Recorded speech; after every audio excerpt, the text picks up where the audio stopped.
Benim motosiklet kullanıcılarında gördüğüm esas eksiklik hani o bedeni hareketleri yapamamak değil de öngörüsüz olmak. Motosiklet çok zaman kazandıran, bir sürü açıdan arabadan çok daha üstün, özellikle trafiği olan şehirlerde bir ulaşım aracı. Cerrahiye çok büyük katkısı var.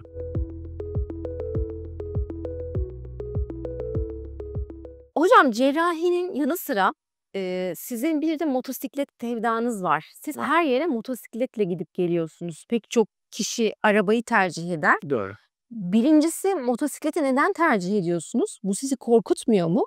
Motosiklet, çok zaman kazandıran, bir sürü açıdan arabadan çok daha üstün, özellikle trafiği olan şehirlerde, bir ulaşım aracı.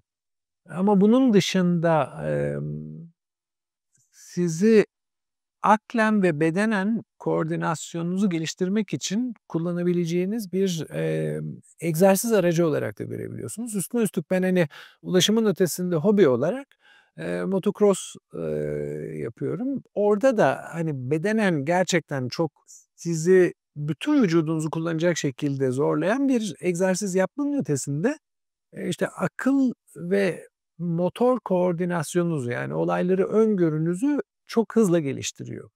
Jet pilotları için söyleyeyim. Aslında aklınız sizin aynı hizadaysa jette de motosiklette de çok kısa sürede kaza yaparsınız. Aklınızın sizden hep 100 metre en aşağı motosiklet için değil. Jette tabii ki çok daha fazla. Önde gidiyor olması lazım. Yani siz hangi viraja, hangi süratte, hangi açıyla, neresinden gireceğinizi öngörmek zorundasınız. Eğer bu kısmını beceremiyorsanız ki benim motosiklet kullanıcılarında gördüğüm esas eksiklik hani o bedeni hareketleri yapamamak değil de öngörüsüz olmak. Tabii ki, hata yaparsınız ve bu hatada da kaporta sizin kendi vücudunuz olduğu için çok savunmasızsınız, ağır yaralanabilirsiniz. Buna rağmen düzgün kullanıldığında motosiklet dediğim gibi çok verimli bir araç, çok da eğlenceli bir şey, çok büyük bir hürriyet. Yani onun üzerinde insan kendini özgür hissediyor. Peki motosiklet ne kadar zamandır kullanıyorsunuz?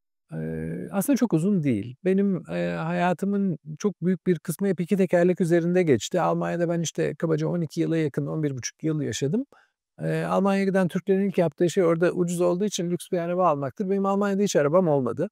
Ben sadece gittiğimin ertesi günü bir bisiklet aldım. Birkaç bisikletim oldu ondan sonra.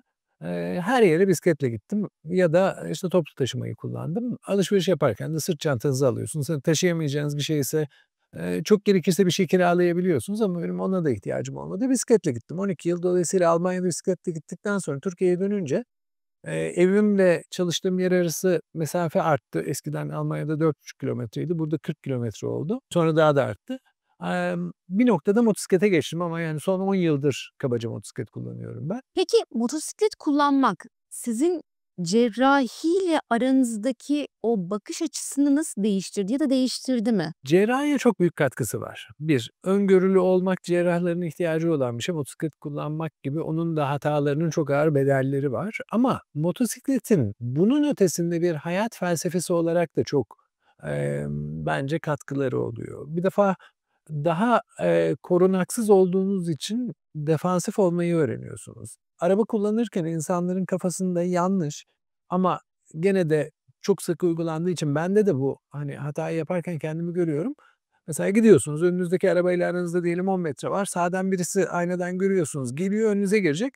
"Dur ben bunu şeridime sokmayayım, bu benim şeridim." diye bakıyorsunuz. O şerit sizin değil. Kimsenin, hiç kimsenin değil. Dolayısıyla, hepimiz oradan gelip geçerken bir aidiyet sahibi oluyorsunuz arabadayken. Bir ağırlığınız var. "Hızlanayım, dur buraya giremezsiniz." diyorsunuz. Bunu motorda hiçbir zaman yapmazsınız. Çünkü savunmasız olmanın getirdiği bir akıl var orada. Ya, ben bu adamla şimdi bir şerit için çarpışmayı göze alacak saçma bir hareket yapmayayım diyorsunuz. Bekliyorsunuz, giriyor. Zaten siz ondan çok daha çabuk, çok daha esnek bir şekilde yanına geçip hızlanıp gidip, uğraşmıyorsunuz. O geride kalıyor. Dolayısıyla, cerrahi de böyle bir şey. Yani hatalarla, saçmalıklarla uğraşmıyorsunuz.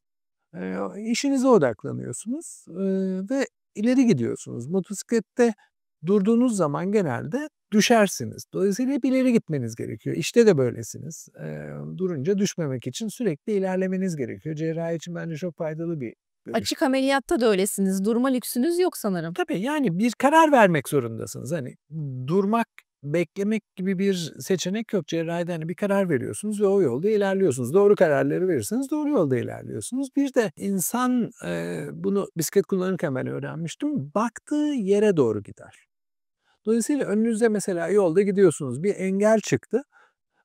Otomatik refleksiniz gözünüzü engele çevirmek olur ama o zaman da otomatik olarak engele doğru gitmeye başlarsınız. Onu yapmamak lazım. Hayatta da, cerrahide de önünüze bir engel çıktığında siz aslında engele değil, geçeceğiniz hatta kaçacağınız aralığa bakmanız gerekiyor. Bu doğal bir şey değil. Bunu öğreniyorsunuz ama motosiklet bu konuda da çok, gerçekten, hızlı karar vermeyi geliştiriyor. Bunu öğreniyorsunuz. Zaten geçenlerde Instagram'da bir doktor arkadaşım paylaştı.